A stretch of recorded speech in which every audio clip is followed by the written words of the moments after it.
Assalamualaikum warahmatullahi wabarakatuh. Selamat siang. Kami dari kelompok 5 akan mempresentasikan tugas satu kami, yaitu struktur perkerasan jalan. Sebelumnya kami akan memperkenalkan kelompok kami. Next slide.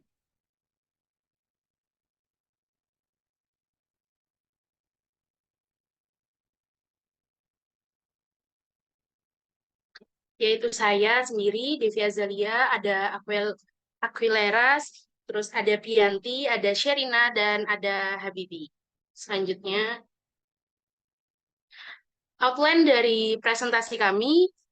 Pertama yaitu pendahuluan, kedua jenis konstruksi perkerasan, ketiga ada jenis struktur dan alur desain perkerasan, lalu keempat ada penyebab kerusakan pengerasan jalan, dan yang terakhir yaitu adalah permasalahan perkerasan jalan.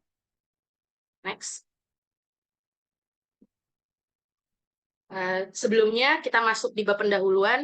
Jalan adalah prasarana transportasi darat yang meliputi segala bagian jalan, termasuk bangunan pelengkap dan pelengkapnya, yang diperuntukkan bagi lalu lintas yang berada pada permukaan tanah, di atas permukaan tanah, di bawah permukaan tanah dan atau air, serta di atas permukaan air kecuali jalan kereta api, jalan lori, dan jalan kabel.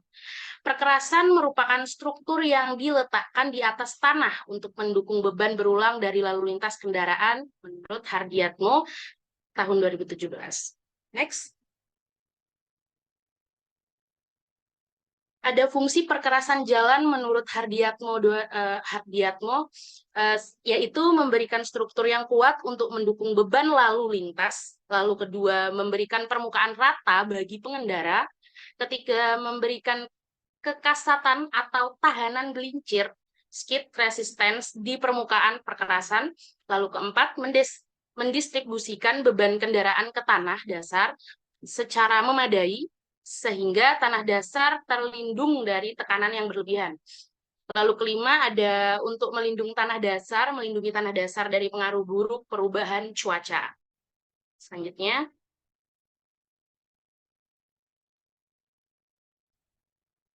perkerasan jalan adalah bagian dari infrastruktur jalan yang dirancang untuk menahan beban lalu lintas, menyebarkan beban tersebut ke bawah, dan memberikan permukaan yang cukup kuat untuk mendukung pergerakan kendaraan. Struktur perkerasan jalan dapat bervariasi tergantung pada berbagai faktor seperti jenis tanah di bawahnya, volume lalu lintas, iklim, dan kondisi geografis. Next. Persyaratan umum dari suatu jalan adalah dapat menyediakan lapisan permukaan yang selalu rata dan kuat, serta menjamin keamanan yang tinggi untuk masa hidup yang cukup lama, dan yang memerlukan pemeliharaan yang sekecil-kecilnya dalam berbagai cuaca. Tingkatan sampai di mana kita akan memenuhi persyaratan tersebut tergantung dari imbangan antara tingkat kebutuhan lalu lintas, keadaan tanah, serta iklim yang bersangkutan. Next. Sebagaimana telah dipahami bahwa yang dimaksud dengan perkerasan ialah lapisan atas dari badan jalan yang dibuat dari bahan-bahan khusus yang bersifat baik konstruktif dari badan jalannya sendiri. Berdasarkan bahan pengikat yang menyusunnya, konstruksi perkerasan jalan dibedakan atas beberapa jenis, yaitu next.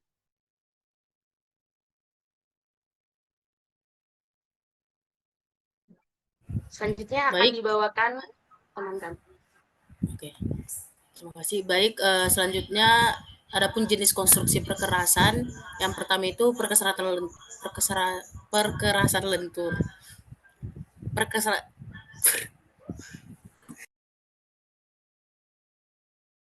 Oke, baik.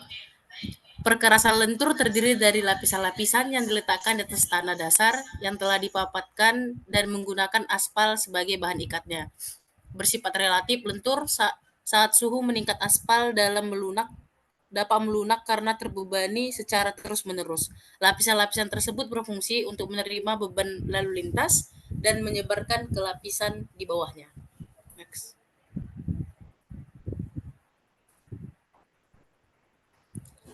Menurut Sukirman, berdasarkan bahan pengikatnya, konstruksi perkerasan jalan dapat dibedakan.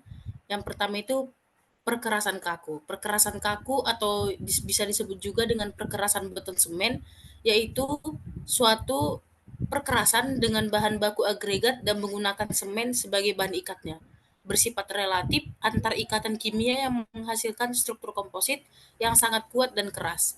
Pada perkerasan kaku, daya dukung perkerasan terutama diperoleh dari plat beton. Next. Yang kedua itu perkerasan komposit. Perkerasan komposit adalah kombinasi antara perkerasan kaku dengan perkerasan lentur. Perkerasan lentur di atas perkerasan kaku atau perkerasan kaku di atas perkerasan lentur. Next. Struktur perkerasan lentur pada permukaan tanah asli yaitu perkerasan, beberapa lapis perkerasan di bawah, habis itu tanah dasar, terus pondasi. Yang pondasi ini perbaikan tanah dasar itu dari lapis penopangnya, struktur perkerasan lentur atau lalu lintas berat pada permukaan tanah asli. Next. Untuk struktur perkerasan lentur pada timbunan itu di bawah tanah dasar dilakukan timbunan yang dipadatkan pada CBR, yang dimana perkerasan itu ada 5 lapis. Yang pertama ACWC, kedua ACBC, ACBS, LPA kelas A, dan LPA kelas B. Next. Selanjutnya, struktur perkerasan lentur pada galian. Perbedaan dari perkerasan lentur sebelumnya itu yaitu di bawah tanah dasar terdapat perbaikan tanah dasar atau lapis drainase yang disebut juga dengan galian. Namun untuk lapisan perkerasan di atas sama dengan lapisan perkerasan lentur pada jenis sebelumnya. Next. Struktur perkerasan kaku pada permukaan tanah asli. Di sini ada perbedaan dari struktur perkerasan lentur tadi dikarenakan lapisan perkerasan yang pada perkerasan kaku yaitu perkerasan beton, selanjutnya lapis pondasi beton kurus, dan lapis drainase agregat kelas A. Selanjutnya itu untuk di pondasi perbaikan tanah, lapis penopangnya. Next. Untuk struktur perkerasan kaku pada timbunan sama, namun di bawah tanah dasar dibedakan yaitu timbunan dipadatkan pada CBR design. Untuk lapisan perkerasannya sama dengan perkerasan kaku pada jenis sebelumnya yaitu perkerasan beton, lapis pondasi beton kurus, dan lapis drainase agregat kelas A. Next. Struktur perkerasan kaku pada galian sama seperti struktur perkerasan kaku pada timbunan tadi, namun di bawah ini di bawah tanah dasar ada 850 mm, peningkatan tanah dasar tebal, CBR-nya lebih besar dari 4% dari tanah asli. Next. Selanjutnya akan dijelaskan oleh teman saya. Baik, sekarang ada alur desain pengerasan lentur berdasarkan perencanaan pengerasan metode SNI 1732 sampai 1989F. Yang pertama, penentuan beban sumbu kendaraan. 2. Menghitung angka ekuivalen beban kendaraan. 3. Menghitung lintas ekuivalen pemulaan atau disingkat LIP. 4. Menghitung lintas ekuivalen akhir LLA. 5. Menghitung lintas ekuivalen tengah LLT. 6. Menghitung lintas ekuivalen rencana LOR. 7. Menghitung harga CBR yang mewakili. 8. Menghitung nilai faktor regional FR. 9. Menentukan nilai daya dukung tanah DDT. 10. Menentukan nilai indeks tebal pengerasan ITP, indeks P. 11. Menghitung tebal pengerasan. Next.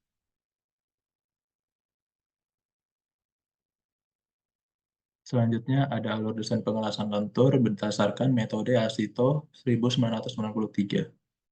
Yang pertama, menentukan beban sumbu kendaraan. Yang kedua, menghitung nilai ESAL berdasarkan jenis kendaraan. Yang ketiga, menentukan faktor distribusi arah dan lajur.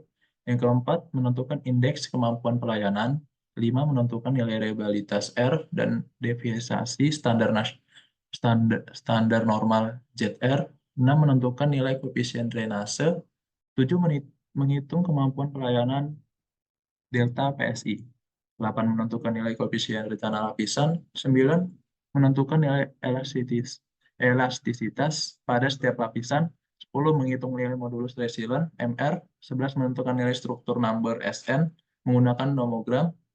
12 menghitung tebal lapis pengerasan. Next. Nah, selanjutnya ada penyebab-penyebab kerusakan pada pengerasan jalan. Yang pertama adanya pengaruh bahan pengerasan jalan yang tidak memenuhi spesifikasi yang seharusnya digunakan saat melakukan pekerjaan konstruksi jalan. Lalu yang kedua, jalan mengalami kelebihan beban volume lalu lintas yang berulang-ulang serta sistem drainase yang kurang baik. Yang ketiga, keadaan topografi dan faktor alam seperti cuaca yang buruk. 4, kurangnya kesadaran pemerintah daerah dan masyarakat untuk melakukan perawatan jalan. Next. Permasalahan pengerasan jalan. Kerusakan jalan pada pengerasan lentur. Yang pertama, perlepasan butir reveling diakibatkan oleh kadar aspal yang rendah, campuran yang kurang baik, pemadatan yang kurang, segregasi atau pengelupasan. Bisa dilihat ada gambarnya di samping. Oke.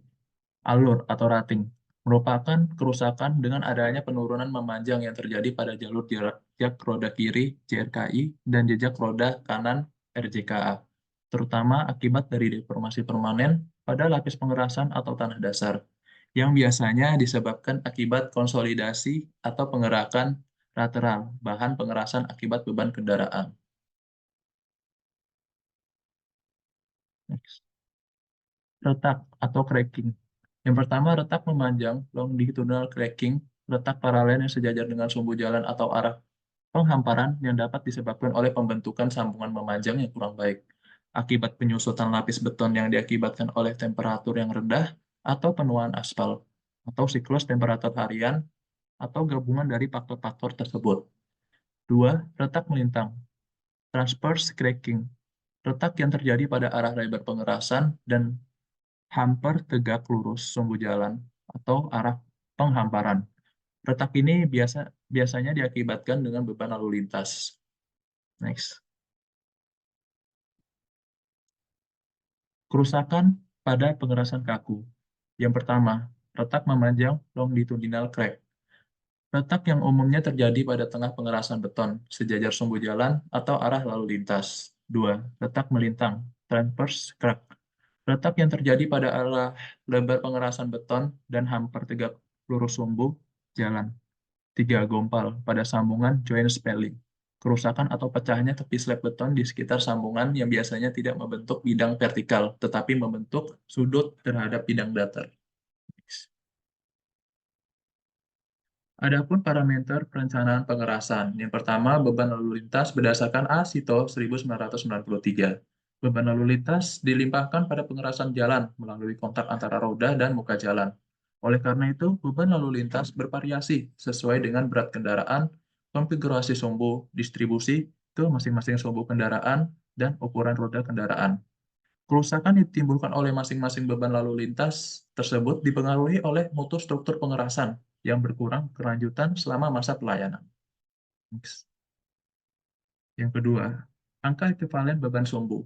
Angka ekivalen E menunjukkan jumlah lintasan sumbu standar, sumbu tunggal ronda ganda dengan beban 18.000 pon yang mengakibatkan kerusakan yang sama pada struktur pengerasan jalan jika dilintasi oleh jenis atau beban sumbu tertentu. Angka ekivalen E ini dipengaruhi oleh beberapa faktor, yaitu next. Yang pertama, konfigurasi dengan beban sumbu. Yang kedua, nilai struktural pengerasan jalan yang dinyatakan dengan struktural number, SN. Yang ketiga, terminal serviceability index, IT, rumus dasar ASITO untuk menentukan ekivalen seperti pada rumus di bawah. Bisa dilihat. Oke, selanjutnya akan dilanjutkan oleh teman saya, Yanti. Baik, saya lanjutkan. Parameter perencanaan perkerasan yang ketiga yaitu repetisi beban selama umur rencana atau W18. Beban lalu lintas sesuai AS HTO 1993 dinyatakan dalam repetisi lintasan sumbu standar selama umur rencana atau W18 dengan rumus W18 sama dengan sigma LH RI dikali EI dikali DA dikali DL dikali 365 dikali N. Selanjutnya, yang keempat adalah faktor distribusi lajur. Bisa dilihat pada tabel faktor distribusi lajur. Next. Yang kelima, faktor umur rencana. Faktor umur rencana adalah angka yang dipergunakan untuk menghitung repetisi lalu lintas selama umur rencana dari awal umur rencana.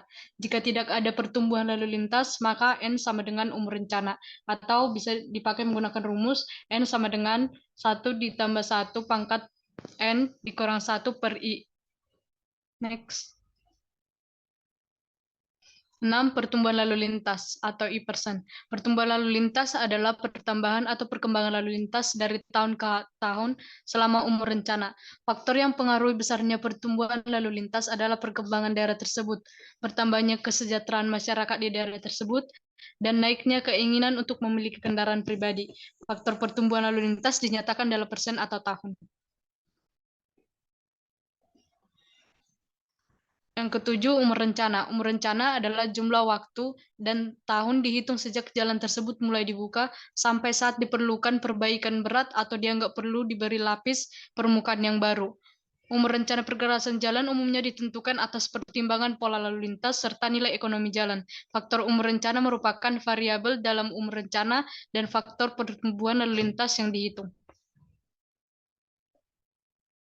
Yang kedelapan, umur rencana.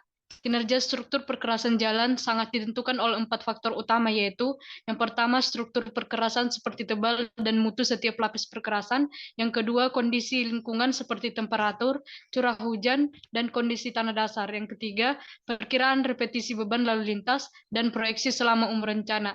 Yang terakhir, perkiraan daya dukung tanah dasar. Pada metode ASHTO 1993 diperkenalkan parameter baru yaitu reliabilitas. Reliabilitas atau R adalah tingkat kepastian atau probabilitas bahwa struktur perkerasan mampu melayani arus lalu lintas selama umur rencana sesuai dengan proses penurunan kinerja struktur perkerasan yang dinyatakan dengan serviceability yang direncanakan. Reliabilitas digunakan pada metode ASHTO 1993 untuk mengalihkan repetisi beban lalu lintas yang diperkirakan selama umur rencana dengan faktor reliabilitas atau FR harus lebih besar atau sama dengan 1. Seperti yang ditunjukkan pada rumus WT sama dengan WT dikali FR. Efek adanya faktor reliabilitas dalam perencanaan adalah meningkatnya ESAL yang digunakan untuk merencanakan tebal perkerasan jalan. FR ditentukan dengan rumus FR sama dengan 10 pangkat min JR dikali S0. Lanjut.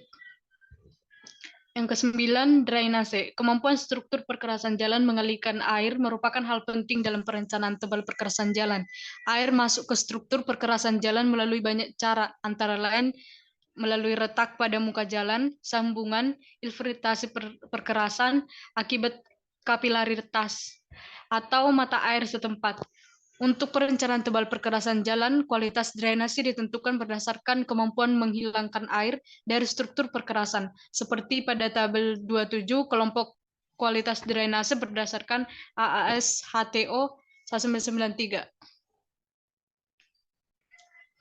Yang ke-10, indeks permukaan. Penetapan nilai PT dipengaruhi oleh fungsi jalan dan repetisi beban lalu lintas. Indeks permukaan merupakan skala penilaian kinerja struktur perkerasan jalan yang memiliki rentang 1-5 dengan penjelasan seperti terlihat pada gambar 2.3.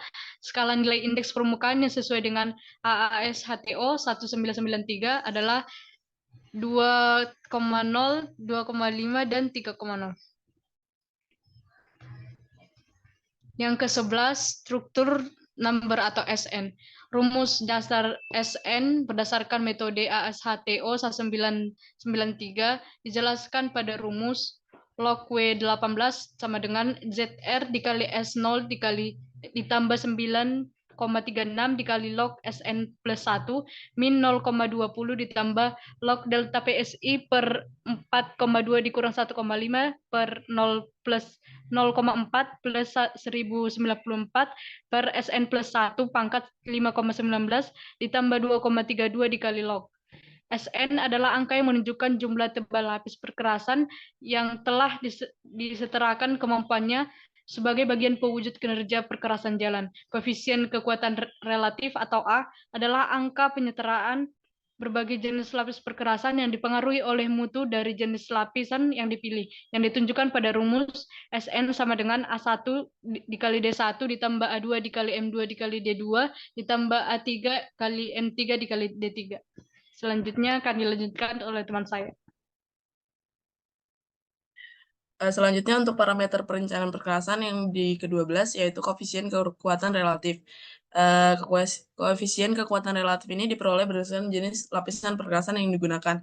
Dan pemilihan jenis lapisan ini ditentukan dari material yang tersedia, dana awal, dan fungsi jalan. Koefisien ini masing-masing bahan dan kegunaannya sebagai lapisan permukaan, fondasi bawah yang ditentukan secara korelasi sesuai dengan nilai Marshall test untuk bahan dengan aspal, dan kuat tekan untuk semen atau kapur, dan CBR untuk bahan lapisan fondasi bawah. Selanjutnya ada gambar koefisien kekuatan relatif yang didapat dengan rumus A2, yaitu 0,249 dikali dengan log dari EBS, yaitu modulus elastis lapisan fondasi, dikurang dengan 0,977. Selanjutnya ada lajur rencana dan koefisien distribusi yang merupakan salah satu lajur lalu lintas dari sistem jalan raya yang menampung lalu lintas terbesar. Dan umumnya lajur rencana adalah salah satu lajur dari jalan raya. Terus jika jalan tidak memiliki tanda batas lajur, maka jumlah lajur, dan koefisien distribusi kendaraan niaga dapat ditentukan dari lebar perkerasan.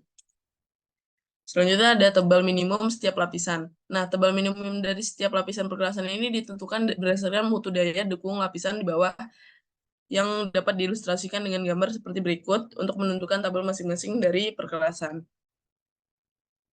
Dan gambarnya bakal bisa dilihat dari PPT di sini. Nah, selanjutnya ada data tanah dari pengujian CBR, dan kita dapat rata-rata dari kadar air 12,276%. Dan untuk pengujian dari 65 tumbukan, kita dapat kepadatan basahnya 2,068 gram per cm pangkat 3 dan kepadatan kering 1,819 gram per cm pangkat 3. Dari hasil perhitungan yang telah dilakukan dan diperoleh kadar air sebesar tadi 12,276, pada sampel 2 12,287 dan pada sampel 3 13,039. Nah, berdasarkan dari dial yang dilakukan, untuk sampel dengan 65 tumbukan didapatkan persen penurunan 0,1 inch sebesar 19,26% dan 0,2 inch sebesar 34,68%. Nah, untuk sampel kedua dengan 35 tumbukan didapatkan persen penurunan 0,1 inch sebesar 17,34% dan 0,2 inch sebesar 28,9%. Sedangkan untuk sampel ketiga, yaitu 10 tumbukan, didapatkan persen penurunan 0,1 inch sebesar 14,45% dan 0,2 inch sebesar 25,04%. Selanjutnya, pada pengujian CBR, jumlah kadar air yang digunakan adalah kadar air optimum yang diperoleh dari pengujian Proctor, di mana nantinya dengan grafik Proctor dan CBR akan diperoleh nilai CBR desain, dan 43 data ditentukan kualitas dan kegunaan dari tanah. Pada pengujian yang telah dilakukan, nilai CBR desain sebesar 30,4% yang termasuk dalam kualitas tanah baik, dan data dapat digunakan sebagai subbase dan base untuk pengerjaan dari konstruksi jalan. Terima kasih untuk teman-teman yang sudah menyaksikan presentasi dari kelompok kami. Mohon maaf jika kami ada salah kata. Sekian dan terima kasih.